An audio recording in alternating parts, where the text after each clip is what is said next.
नमस्कार, आप देख रहे हैं हार्ट ऑफ भारत। मैं हूं दिवाकर विक्रम सिंह। इधर आप ये सोच रहे हैं कि सरकार जो मोदी के नेतृत्व में चल रही है वो रहेगी या नहीं, और उधर उसके पहले ही वो स्थितियां बननी शुरू हो गई हैं जिस पर मोदी ने 10 सालों तक रोक लगाई थी। या यूं कहें कि प्रत्यक्ष तौर पर उस पर उनका एक नियंत्रण नहीं भी रहा।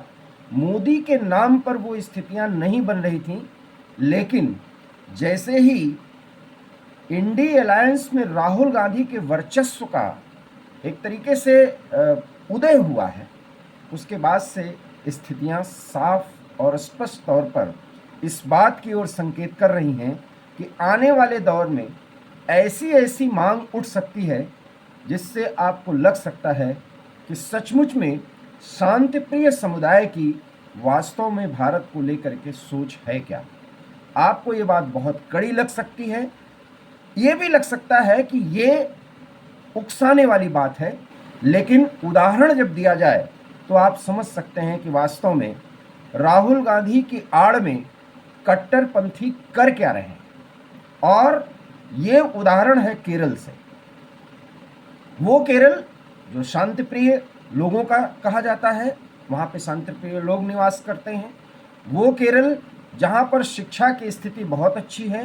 वो केरल जो बहुत मनोरम है और सचमुच में भारत की आन बान शान का वो सबसे बड़ा प्रतीक है, क्योंकि दक्षिण, सुदूर दक्षिण का वो एक कह सकते हैं कि तटीय राज्य है केरल और तमिलनाडु। और उस केरल में बहुत पहले से मैं कह रहा हूँ, आप हमारे वीडियोस में जाके देख सकते हैं कि केरल में वास्तव में अलगाववाद जिस स्तर पर पनप रहा है और पीएफआई जैसी राष्ट्र विरोधी संस्था जिस तरीके से वहाँ एक्टिवेट रही है, उससे इतना तो तय है कि आने वाले समय में केरल ही वो ऐसा राज्य होगा जहाँ से भारत को तोड़ने को, भारत को मजबूर करने को, भारत को परेशान करने को वो बातें उठेंगी, वो ऐसे एक्शंस लिए जाएंगे जिसमें पूरे देश को एक होकर के खड़ा होना पड़ेगा। और संयोग कहिए या दुर्योग, कांग्रेस की राजनीति अब केरल में बहुत प्रभावी हो रही है। हम कांग्रेस पार्टी पर सवाल नहीं उठा रहे हैं, लेकिन कांग्रेस का जो नेता इस समय पूरे देश में कांग्रेस के नेतृत्व का प्रतीक बना हुआ है, अभी भी वो नहीं समझ पा रहा है कि वो किन हाथों में खेल रहा है। फिर आपको लग रहा होगा कि मैं राहुल गांधी की ओर इशारा कर रहा हूं, तो इसलिए कर रहा हूं क्योंकि राहुल गांधी वायनाड से चुनाव लड़े, चुनाव जीत जाने के बाद इतना भरोसा रहा और उसके पीछे राजनीतिक कारण भी रहे कि रायबरेली से वो अभी सांसद बने रहेंगे और उनकी बहन प्रियंका गांधी वायनाड से चुनाव लड़ेंगी। और डंके की चोट पे मैं कह रहा हूं कि वामपंथी चाह लें, भाजपाई चाह ले, कोई भी चाह ले, प्रियंका राहुल से भी ज्यादा मतों से चुनाव जीतेंगी। और जब चुनाव चल रहा था तो जो बात मैंने कहा, मैं आपको याद दिला दूं कि राहुल को कोई हरा ही नहीं सकता वायनाड से, और उसके पीछे कारण है कट्टरपंथी। वो कट्टरपंथी जो बहुत शांत होकर के 18वीं लोकसभा के गठन में अपनी वो भूमिका अदा कर रहे हैं जिसमें वो जान रहे हैं कि मोदी के महत्व को कम नहीं किया जा सकता, लेकिन मोदी को इतना कमजोर किया जा सकता है कि आने वाले समय में भाजपा सत्ता में नहीं आएगी और तब अपनी पूरी दांव ये कट्टरपंथी निकालेंगे। और यही इस पूरे लोकसभा का पूरा सिनेरियो है जिसमें पार्टियों की जो स्थिति बनी है। इसमें मैं आपसे अलग से बात करूंगा, लेकिन बात अभी केरल को लेकर के कर रहा हूं। केरल में इस समय वामपंथी सरकार है और वामपंथियों के खिलाफ बहुत ज़्यादा माहौल है, और इसीलिए लोकसभा के चुनाव में कांग्रेस पार्टी को बहुत महत्व मिला है। और इसीलिए आप कह सकते हैं कि वहाँ पर यूडीएफ जो एक फ्रंट है, क्योंकि दो ही फ्रंट है, एक एलडीएफ है जिसको वामपंथी लीड करते हैं, यूडीएफ जिसको कांग्रेस लीड करती है। और यूडीएफ जो है वहाँ पर प्रभावी हुआ है लोकसभा चुनाव में, और आने वाले समय में जब भी केरल में चुनाव होगा, ये पक्की बात है कि कांग्रेस के नेतृत्व में ही जो यूडीएफ है वो सरकार बनाएगी। लेकिन कांग्रेस कैसे दोमुही राजनीति करती है और या अपनी राजनीति को प्रभावी करने के लिए कट्टरपंथ को खेलने देने का पूरा एक प्लान अपने सामने बना लेती है और उसको आगे बढ़ते हुए देखती है, इसका उदाहरण देखिए। केरल में, जैसा कि मैंने थंबनेल में ही कहा है कि आपको एक मैप दिया है, वो है मालाबार क्षेत्र। मालाबार क्षेत्र जो है वो तटीय इलाका है पूरा। दक्षिण केरल, अगर आप मैप पर जाएं भारत के नक्शे पर, तो बिल्कुल तटीय इलाके में जो केरल का मैप में आप देखिए तो दक्षिण केरल का भाग और वो पूरा तटीय इलाका वो मालाबार क्षेत्र कहा जाता है। इस मालाबार क्षेत्र को अलग राज्य बनाने की मांग हो रही है। ठीक है, देश में अलग राज्य बनाने की मांग तो होती ही है, स्वाभाविक है, लेकिन राज्य बनाने की मांग हो किस आधार पर रही है इसको समझिए। और ये केरल में हो रहा है जहाँ सबसे ज़्यादा कहते हैं ना कि शांति प्रिय केरल है, बहुत ज़्यादा शिक्षा है, रोजगार की स्थिति, स्वरोजगार की स्थिति भी बहुत अच्छी वहाँ पर है। उस केरल में एक बात सामने आ रही और वो है, वहाँ पर एक है सुन्नी युवजन संगम। सुन्नी युवजन संगम, ये तो आप नाम से ही जान गए होंगे कि मुस्लिम संगठन है ये, और इसका नाम है सुन्नी युवजन संगम। इसका नेता है मुस्तफ़ा मुंडू पारा। मुस्तफ़ा मुंडू पारा ने मांग जो की है समझिए, उसने ये कहा है कि साउथ केरल को और मालाबार तट को अलग राज्य बना दिया जाए। आधार क्या है? आधार को समझिए, वो मुस्लिम बहुल इलाका है और कश्मीर को तो उन्होंने बंदूक के नोक पर अलग राज्य एक तरह से बना लिया, हालांकि जम्मू कश्मीर अभी एक साथ है, लेकिन कश्मीर में स्थिति अभी भी, जितना चाहे भाजपा ही दावा करे, एक भी कैंडिडेट खड़ा करने की हिम्मत नहीं कर पाई। उनको मालूम है उनकी कोई स्थिति ही नहीं। वही उसी तरीके का एक अलग राज्य, बिल्कुल तटीय क्षेत्र, और वो तटीय क्षेत्र जो मैरीटाइम सुरक्षा की दृष्टि से देखा जाए तो बहुत ही महत्वपूर्ण है, वहां पर अलग राज्य बनाने की मांग हो रही है। और ये हो कर कौन रहा है? कांग्रेस जितना ही वहां पर प्रभावी हो रही है, राहुल गांधी एक प्रतीक बन रहे हैं। उसी वायनाड, वो वायनाड क्षेत्र भी जो है वो भी मुस्लिम बहुल इलाका है और वो भी उस अलग राज्य में आता है। अब आप समझिए जो मैं बताना चाहता हूं। राहुल गांधी वायनाड में सक्रिय हुए क्या कि राहुल केरल में एक अलग राज्य की मांग उठाते हुए लोगों को देख रहे हैं, और उस पर वहां कांग्रेस के न तो राज्य इकाई से और न तो केंद्र की तरफ से कोई बात नहीं हो रही है। लेकिन भारतीय जनता पार्टी के नेता ने मांग उठाई कि ये हो क्या रहा है, और मांग क्या की गई है? अलग राज्य इसलिए बनाया जाए क्योंकि हम टैक्स बराबर देते हैं, तो हमको वो सुविधाएं क्यों नहीं मिल रही हैं? और मांग देखिए, यहाँ पर स्कूलों की और उस तरह की सुविधाएं नहीं दी जा रही हैं जो उत्तर केरल में है। अब आप सोचते जाइए, वामपंथियों की सरकार है, वामपंथी तो भाजपाई है नहीं कि अगर उत्तर केरल में हिंदू या ईसाई ज़्यादा हैं और दक्षिण केरल में मुस्लिम या अन्य जातियां हैं तो दक्षिण और उत्तर में कोई भी मतभेद किया जाए। कितना समझदारी से मुद्दा उन्होंने उठाया, और मुद्दा उठाने के पीछे का पूरा कारण ये है कि अलग मुस्लिम राज्य बन जाए। लेकिन वो मुस्लिम शब्द का इस्तेमाल नहीं कर रहे। क्यों नहीं कर रहे हैं? अब आप एक उदाहरण से समझिए।